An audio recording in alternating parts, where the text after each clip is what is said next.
And as far as Biden's attack on 74 million Americans who voted for President Trump in the last election, well, new polls show that his speeches were a disaster. The Trafalgar Group polling likely voters shows 56% believe it was dangerous rhetoric, over 20 points more than those who believe it was acceptable campaign messaging.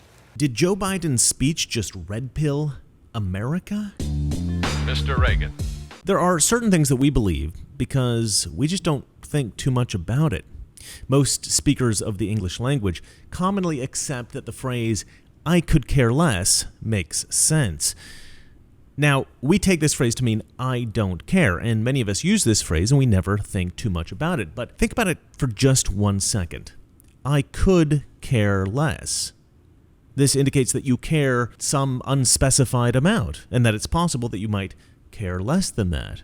It doesn't mean what we think it means at all. In fact, it's precisely the opposite of what we mean. What we really should be saying is, "I couldn't care less." And I assume that at some point this is what people said, but somehow, at some point in history, the int disappeared, presumably because a lot of people have the tendency to mumble. And people started hearing it wrong, and they started repeating it without the int. And so now we've got a phrase that we all know what it means, and yet we're wrong. And this, if you haven't guessed, is a metaphor for Democrat political beliefs. The left believes that the world is going to end in 12 years because of climate change. They believe that socialism makes everybody equal, that you shouldn't prosecute black criminals because the judicial system is racist, that you shouldn't punish people for using drugs because that's somehow better for homeless people. They believe that white people are all racist, that men are all sexist, that women are just as physically strong as men, that obesity is healthy, and of course, that you can be a woman if you really believe it. And if you click your heels together and say, "Yes, Queen," 3 times.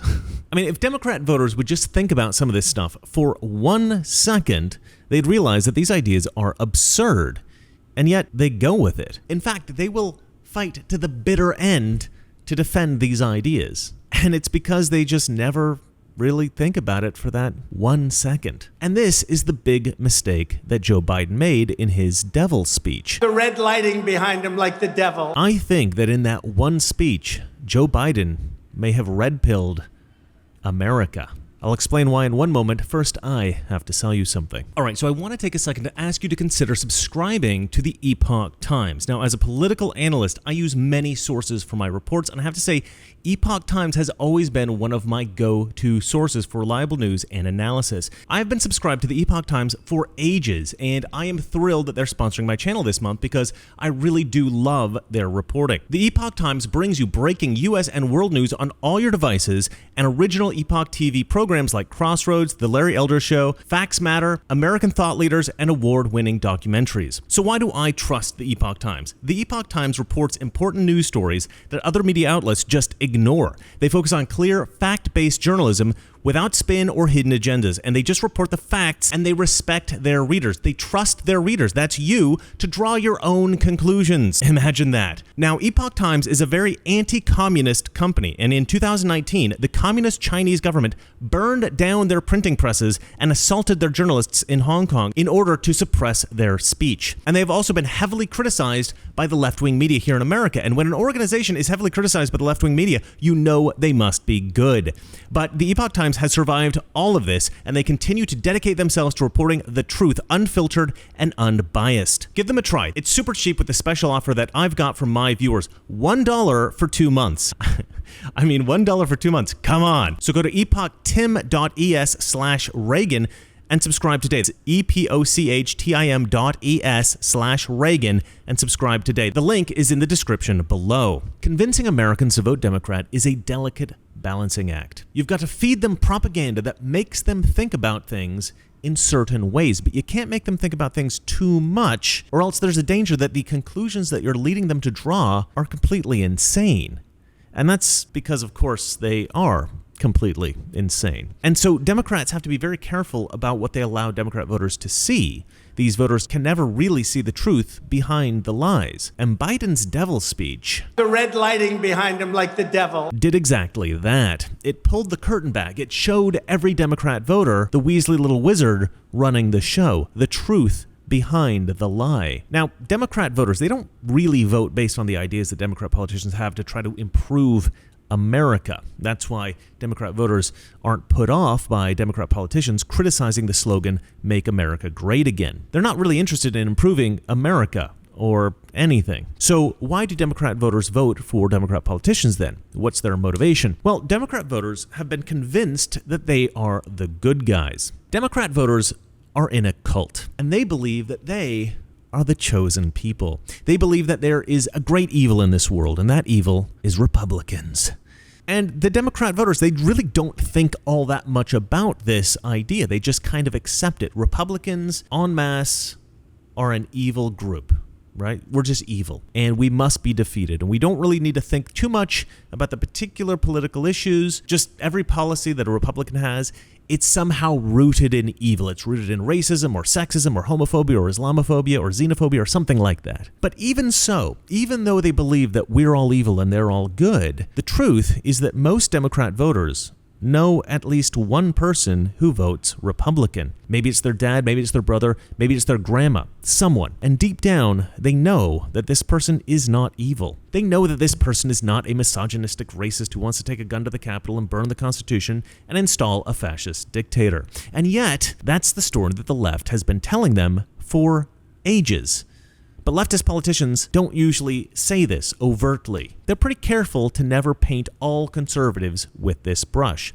They imply that all conservatives are like this, but they only ever indicate that it's a small faction of conservatives, just the Republicans that you don't know personally. But Biden's speech pulled back the curtain and revealed that despite the pretense that there is this small group of militia members, Democrat politicians really want their voters to believe that this is all conservatives, or at least most conservatives. Sure, Biden said that he didn't mean all conservatives. He said that he was only talking about a small group of us. But we all understand that this was just a disclaimer. We all know that this was just stated for the purposes of plausible deniability. No, Joe Biden meant every Trump supporter. He painted every Republican, aside from rhinos like Liz Cheney and Adam Kinzinger, dangerous extremists. MAGA Republicans, he called us. The Republican Party today is dominated, driven, and intimidated by Donald Trump and the MAGA Republicans. MAGA Republicans do not respect the Constitution. They do not believe in the rule of law. They do not recognize the will of the people.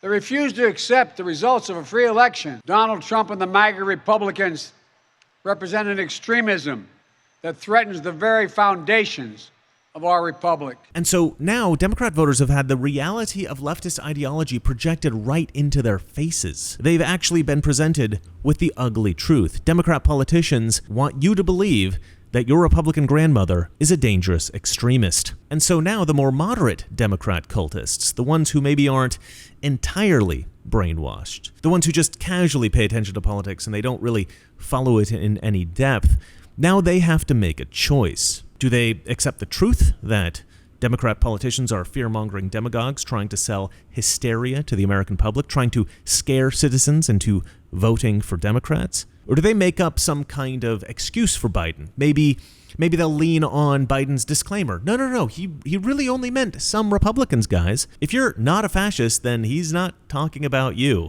Hello? If you're not a fascist, he's not talking about you. Or maybe they'll just go along with the whole thing.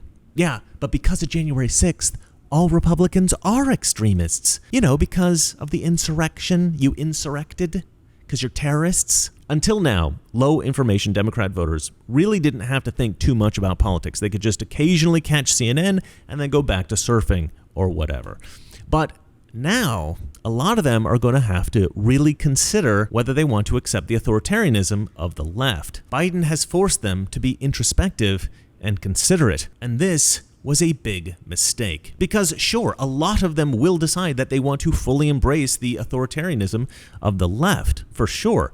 probably the vast majority. And quite a few will have been out surfing during Biden's speech and will never actually see it, so they'll just remain low-information Democrat voters. But there is definitely going to be quite a few who did see the speech, or at least parts of it, and who, as I say, have been forced to consider this authoritarian streak within the Democrat Party, and they're just not going to like what they see. 56% believe it was dangerous rhetoric. And look, maybe they won't fully flip to conservatism, but they will certainly step back from being a Democrat. And they will now be in a vulnerable place, a place in which they just might be susceptible to influence. And by influence, I of course mean a willingness to look at American politics with some level-headed objectivity. And when that happens, I don't think many of them are going to be able to resist turning to the light. And so we have a window of opportunity here.